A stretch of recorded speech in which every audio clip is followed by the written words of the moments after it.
दोस्तों, कभी भी खुद को कम मत समझिए, क्योंकि आप उससे भी बढ़कर हैं जितना आप सोचते हैं। बिहार के सत्यम गांधी, जिन्होंने ऑल इंडिया 10वीं रैंक हासिल किया।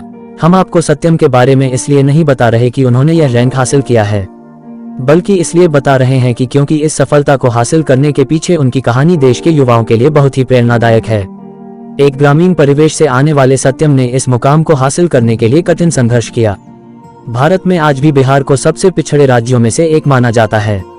वहीं बिहार के इस उपलब्धि में कई ऐसे जिले हैं जो चार चांद लगाते हैं। उनमें से ही समस्तीपुर जिला एक है। यहाँ के ही दिघरा गांव के रहने वाले सत्यम गांधी ने स्थानीय स्तर पर ही अपनी पढ़ाई पूरी की।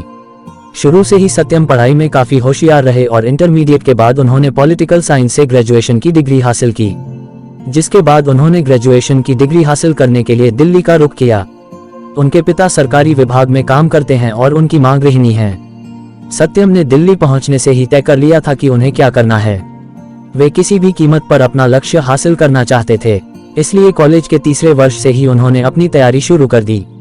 उन्होंने सिलेबस को समझा, मटेरियल का चुनाव किया और एक योजना बनाकर पढ़ाई में जुट गए।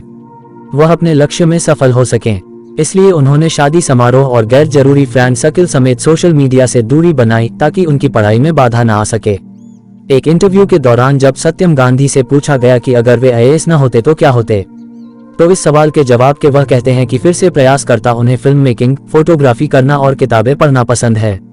इस जर्नी के बारे में बताते हुए सत्यम ने कहा कि उनकी यूपीएससी की जर्नी काफी चुनौतीपूर्ण रही। सत्यम ने कहा कि वह खुद गांव के रहने वाले हैं और उनकी प्रारंभिक शिक्षा केंद्रीय विद्यालय पूसा से हुई। वर्ष 2017 में वह पहली बार ग्रेजुएशन करने दिल्ली गए। उन्होंने दिल्ली विश्वविद्यालय के डॉक्टर दयाल सिंह कॉलेज से राजनीति शास्त्र में वर्ष 2020 में स्नातक किया।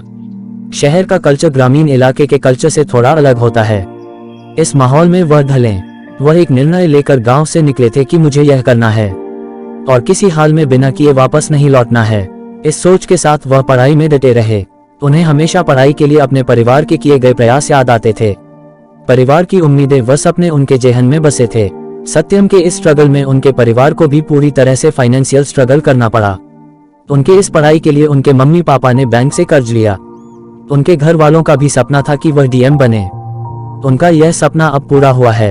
वहीं सत्यम का कहना है कि उनके जीवन में ऐसा कुछ खास स्ट्रगल नहीं रहा है, पर थोड़ी बहुत आर्थिक समस्या रहती थी, इसलिए वह सेकंड ईयर में कॉलेज की पढ़ाई के साथ काम भी करते थे ताकि थोड़े बहुत पैसे कमा सकें। यही फाइनेंशियल स्ट्रगल रहा है। सत्यम गांधी अपने लक्ष्य को लेकर पूरी तरह स्पष्ट थे। उन्होंने ठान लिया था कि वे किसी भी कीमत पर पहले ही प्रयास में सिविल सेवा परीक्षा पास करेंगे। सत्यम हर दिन करीब 8 से 9 घंटे पढ़ाई करते थे। पढ़ाई के दौरान उन्हें जहां भी कुछ कंफ्यूजन होता, वो इंटरनेट का सहारा लेते थे। उनका मानना है कि यूपीएससी में व्यक्ति का बैकग्राउंड या फिर पढ़ाई का मीडियम कुछ भी हो, लेकिन आयोग की तरफ से बेस्ट को चुना जाता है।